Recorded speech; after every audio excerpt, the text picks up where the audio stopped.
Hello everyone, this is Lifestyle Gardener. Today I'm just showing you my little pickle eggs that I decided to make today. I'm gonna refrigerate them in the fridge. In this clip here, I was talking with my husband about a few things that was happening in Canada that I wasn't really pleased about, so that's why my face expression looked like this. But how I did to prepare these eggs, I process them in the Instant Pot. I press the pressure button and I process it for 5 minutes. Before I did that, I pressed the timer for 5 minutes, and then after 5 minutes of it cooking, I let it stay in the pressure cooker, in the Instant Pot cooker, for 5 minutes. And then afterwards I remove it from the pressure cooker and I put it in ice bath water for 5 minutes, and then I remove the shell. And after I did that, I create a solution with vinegar, half apple cider vinegar and half white vinegar. And then you can use whatever other ingredients you want also in your pickle. Now right here, I am getting ready to wash the mandarin orange. I am going to wash them really good because I want to use the skin to make mandarin orange vinegar. So after I wash them with the baking soda, I remove the skin from the oranges, and then I will show you the process of what I did next after that.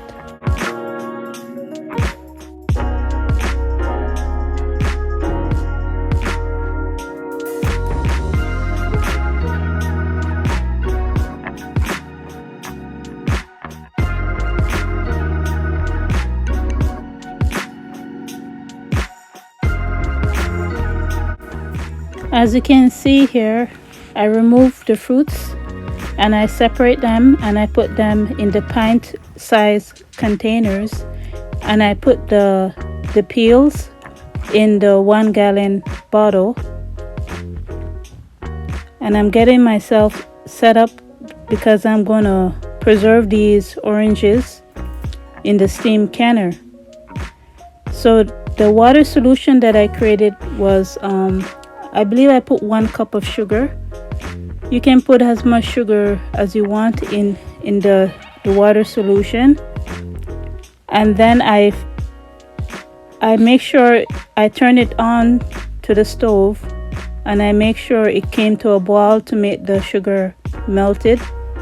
And then I put the solution in the bottles.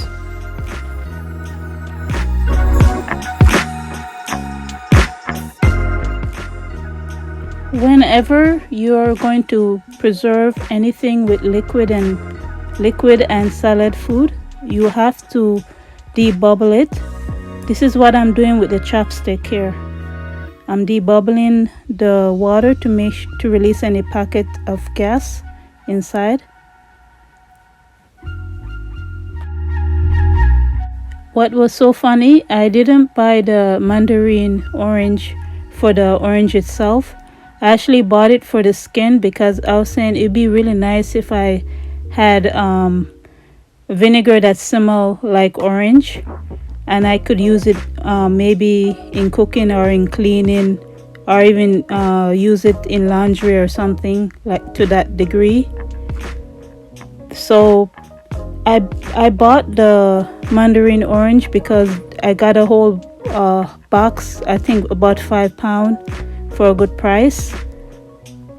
So this is what I'm doing right now. I am going to be wiping the top of the bottles with the vinegar, just in case if I spilled any water at the top, because it has a sugar in there. I don't want that to prevent the bottles from sealing.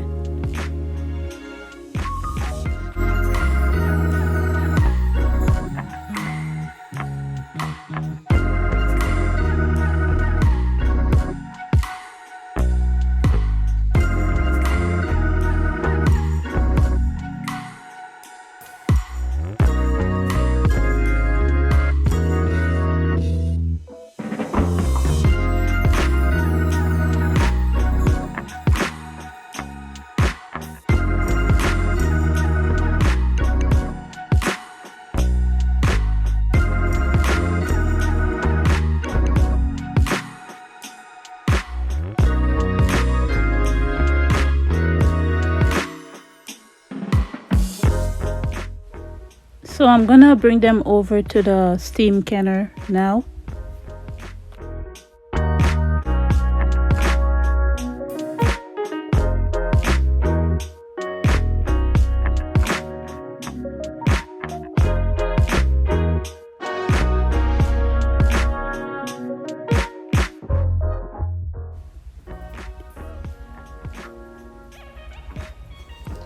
So I am getting ready to make the solution for the vinegar with the mandarin orange peel. Those bottles you see, there is half-a gallon bottle. In one of the half-a-gallon bottle, I believe I have about 4 cups of orange peel. So I need about 8 tablespoons of sugar for that. So I put 8 tablespoons of sugar in the other half-a-gallon bottle. And after I do that, I'm gonna stir up everything together.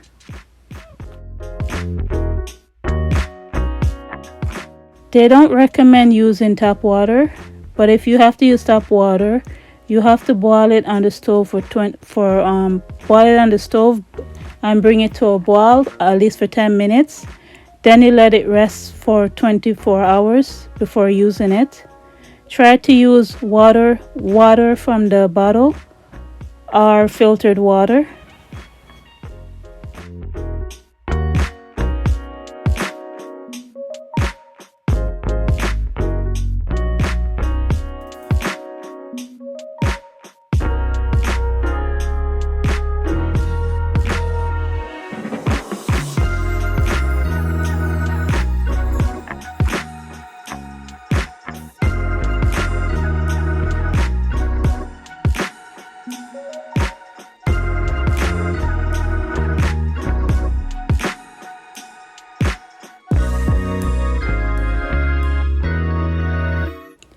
I use one of my fabric that I would normally throw it away, but instead I'm gonna use it for this.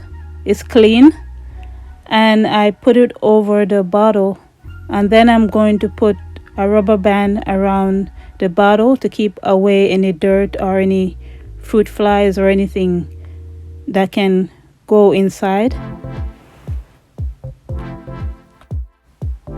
So if you want a more longer detail on how to make vinegars, you can watch my other videos that I made.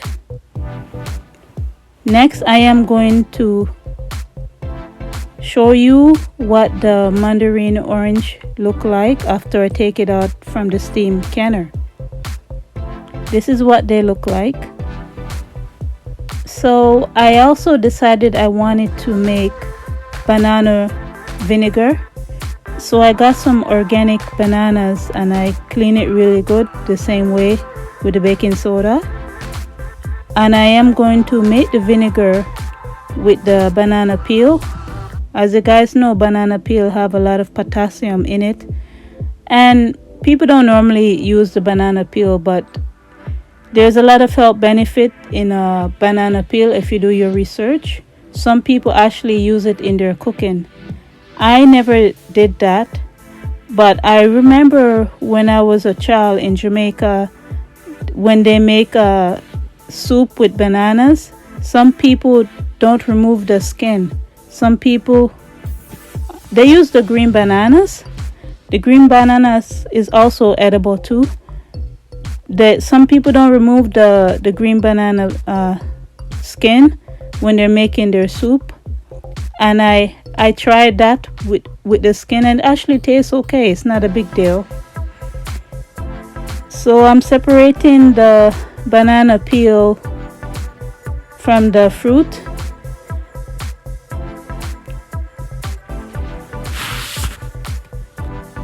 So I buy the banana mainly for the peel, but I said why not freeze some of these banana fruit in and put it in the freezer.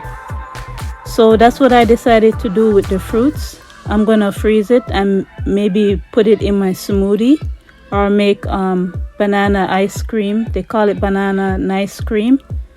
And you can also make other stuff with banana. Like lately I've been craving a lot of banana.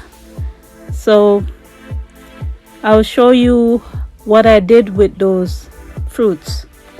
So I have the same amount of fruits as the mandarin orange. So I put the same amount of sugar also in the banana, even though this bottle is 1 gallon.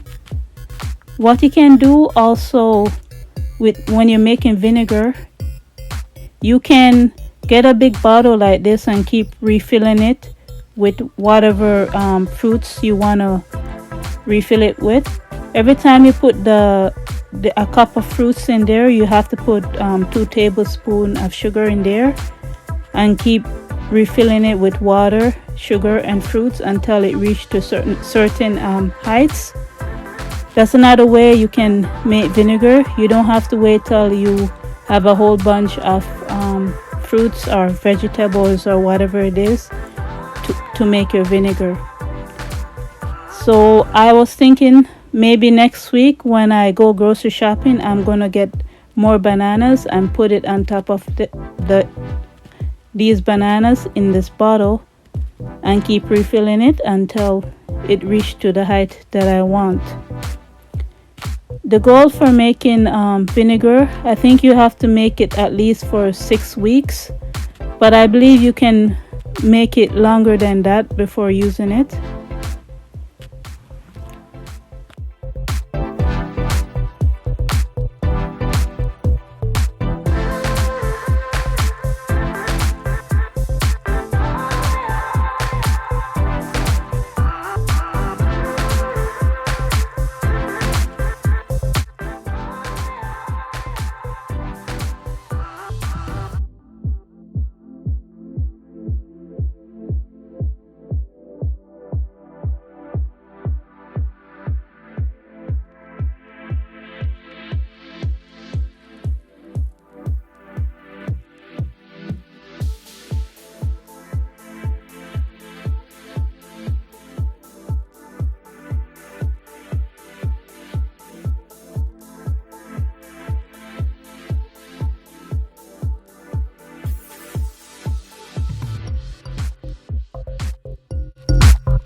After cutting the bananas in the pieces that I want, I put them on this plastic mat, and I'm gonna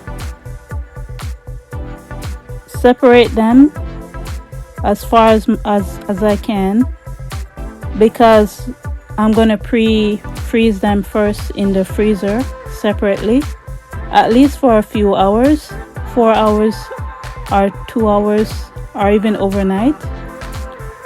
And then I'm gonna take them and I'm gonna put them in a Ziploc bag.